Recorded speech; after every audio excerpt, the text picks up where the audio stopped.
What's going on, fam? It's your boy Superb Criticism here, and I love music. I love music. Um, I'm here to do a review.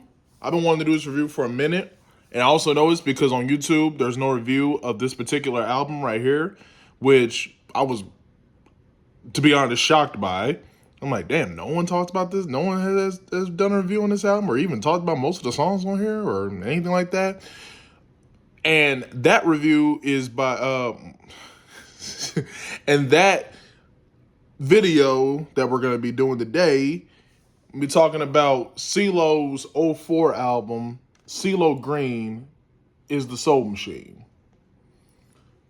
Cee-Lo, legendary artist, MC, singer from Atlanta, member of the Dungeon family, member of Goody Mob.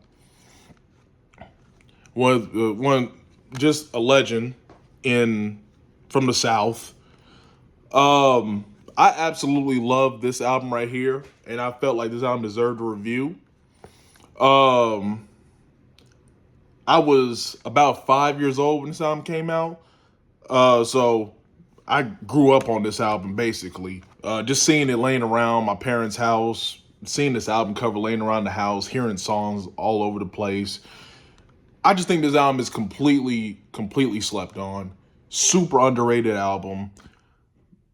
And I'm just trying to ask myself, like, why is the album slept on? Why is the album not getting mentioned? Maybe because, and I don't even think it's that, because people love The Love Below by Outkast and, well, Andre 3000, and that's not a hip hop album entirely. That's he experiments a lot on that project right there. That's some singing, some rapping, just, everybody knows it's Dre.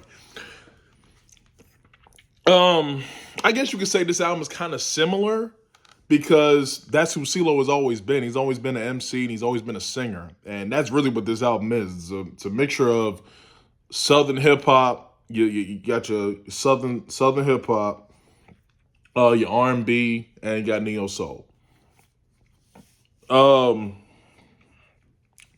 This album right here, sound wise, is very beautiful, very soulful.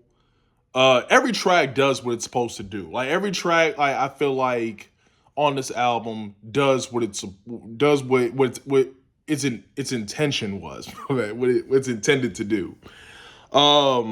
Every track that wanted to be soulful was soulful. Every track that wanted to go hard on some hardcore Southern shit, it did that. And every track that was on some some spoken word shit, he did that. The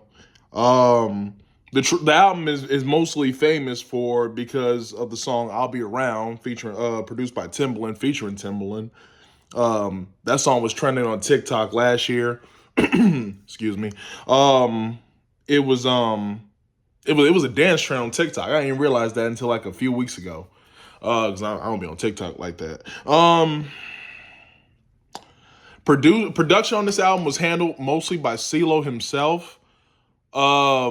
With the other producers, like one track was done by the legendary DJ Premier. One track was done, or a couple tracks were done by Organized Noise. Rest in peace, Rico Wade, member of Organized Noise. And few tracks were done by the Neptunes, and a couple tracks was done by Jazzy Faye. This album just takes me back to my childhood. This album really just takes me back. First of all, it's just the album cover. The album cover is just, I love this album cover. You got Cee-Lo here in the clouds. I love the blue. Blue is my favorite color. I love the sky blue and like the outline and the background and all that type of other shit. Just laying here. The sun is shining and the sunglasses. The sunglasses, I remember when I was a little boy, used to like intrigue me because, well, when I was a kid, I used to think the sunglasses, like the people in the sunglasses was just him and maybe some other people. Growing up, I didn't realize, as I got older, I realized that the sunglasses is just multiple snapshots of him, which is really dope. I like that. And love the back of it. Love the inside of it. The inside is snapshots of him and his son Kingston. 2004 release. Um, I, this album right here, man. Standout tracks for me. Living Again is my favorite track on the album. Um, if I had to name some other tracks, The One with T.I. and Jazzy Faye, produced by Jazzy Faye. Um, I fucking love Living Again. Living Again is like one of my favorite. It's like one of my favorite songs. Yo, it's just I love that gospel feel, like the piano, the hook, the do do. I it just puts me in a good mood. Like really love that song. Um, Child's Play with Ludacris is fucking hard as shit. Scrap metal. Those this is a blend of everything. You got everything you want on this album. You got your soulful shit, got your hardcore shit, and you got your motherfucking spoken word. You even got some spoken word on here. The hardcore tracks on here is like songs like Child's Play, scrap metal, Glockapella. Glockapella is hard as fuck. Um the And I guess you can consider Selling Soul some hardcore shit too, because like when he like the beat switches and he starts getting on that lyrical shit, and Cee-Lo is such an underrated, is so underrated as a lyricist. It's like when he wants to get on that shit, he can get on that shit, and when he wants to sing, he's a great singer. Um, I love the soulful songs on here, like My Kind of People. That song is really, really soulful. Um, Motherfucking songs like I always consider like The One and I'll Be Around, like songs you can like dance to. Like those are definitely like some songs you can like some dance shit. You can definitely dance to. Like hit your 1-2 step and never have you. Let's Stay Together with Pharrell. Awesome. I love the intro. How he has his son. His son was talking in the intro. He's talking to his son, and then he starts it, and then he just starts getting on that lyrical shit on the second track. And I just the female vocals on here. Whoever did the female singing on here did an awesome job. They did an awesome job singing on here too. This right here, man. I just I don't understand why this album doesn't get mentioned. I just seen a post on Twitter talking about '04 releases, and this album still doesn't get mentioned. I get it. '04 was a very what's what I'm looking for? Very heavy top heavy, I guess you can say. Maybe heavy handed. A lot of releases in '04. A lot of great albums released in '04, and maybe it doesn't get mentioned also because of the fact that it's not just a hip hop album.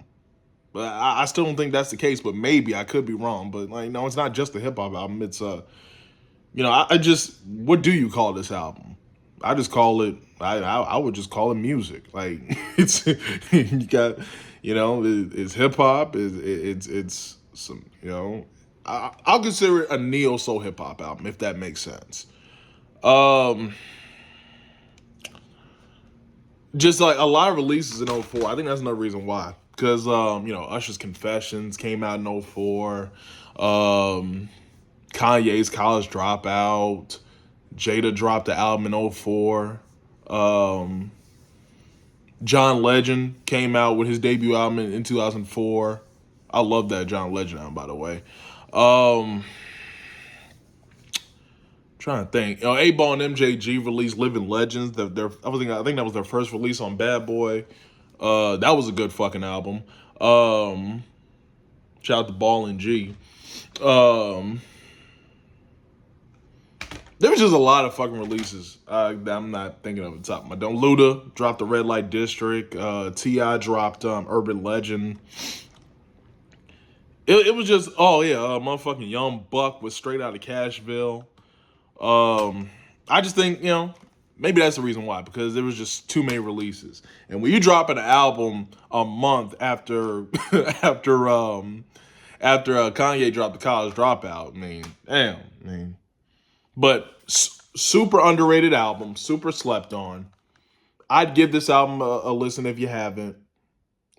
I just don't see how if you're into neo soul and hip hop, or mainly especially southern hip hop, and R&B, that you wouldn't like this. This is a really really fucking great album. 2004. Oh my god. I've had this album on repeat for the last few weeks. I love and oh yeah, and I love the Primo track "Evening News." I love that song. That doesn't even sound like a Primo beat to me, dog. That does not sound like a Primo beat. Even now, like when I hear it, I'm like, that's a Primo beat. Damn, I still can't believe that's a fucking Primo beat. Like, God, and the way Cee-Lo I love that Primo gave him a beat that he could just be himself on. It gave him, like, that's how I feel when I listen to the song. It gave Cee-Lo multiple ways to do the song. Like, it let Cee-Lo be free. Let him do his singing shit. Let him rap. It let him do whatever he wanted to do on the song. Like, it wasn't a beat, like, it wasn't a beat where it's like, you gotta rap on this specifically, or you gotta sing on this specifically. No, he gave him something that was different, but it allowed Cee-Lo to like be free and do what he wanted to do. And that's exactly what he did on the song. I love how he comes in and he's like kind of like rapping, singing what he always does. And then you get your lady singing in the hook. You got the lady singing on the I guess you can call that the second verse, or the like the pre-chorus or whatever, or whatever that is. And then the last verse, he just goes in. He's like, "Fuck it, we finna get on this shit." Like, Seal just gets on his lyrical shit, and he just bodies that verse right there, man. And this album released when he had split from Goody Mob. So of course, Glockapella, and I feel like When We Were Friends is addressing the members of Goody Mob. Plus that year also they had dropped the album. They dropped that album, One Monkey Don't Stop the Show, which is a dig at Cee-Lo because he left the group. The features do their thing on here. Everybody does the production is great. Like, just no, this is a really really great fucking album, man. If I'm comparing it to his first three albums, well, solo albums, I'd say this is his best one. I like his first one, but I thought this one was better. And I like Lady Killer. I do like Lady Killer. I just went and listened to Lady Killer again a few weeks ago, maybe a week ago. I don't even know if you can compare this to Lady Killer because he doesn't even rap on Lady Killer. He sings the entire time on Lady Killer. Yeah, the only album you can really compare it to is to his first album. And if I'm comparing it to his first album, I definitely like this one better. So 13-minute video. Let me go and get up off here. But yeah, it's superb criticism with you. Wanted to do this review. I wanted to talk about this album. Future videos, I want to start talking about just talk music, talk hip hop, and also wanted to express my passion for a CD collection. And I think in a future video, I'm gonna put some albums up that make up my music palette. I guess you can say so. Peace. Go ahead and get up out of here. Great album. If I had to rank it, I would give it 4.5 mics. I give it 4.5 mics. Great fucking album. I really, really love this album. That's it. Peace.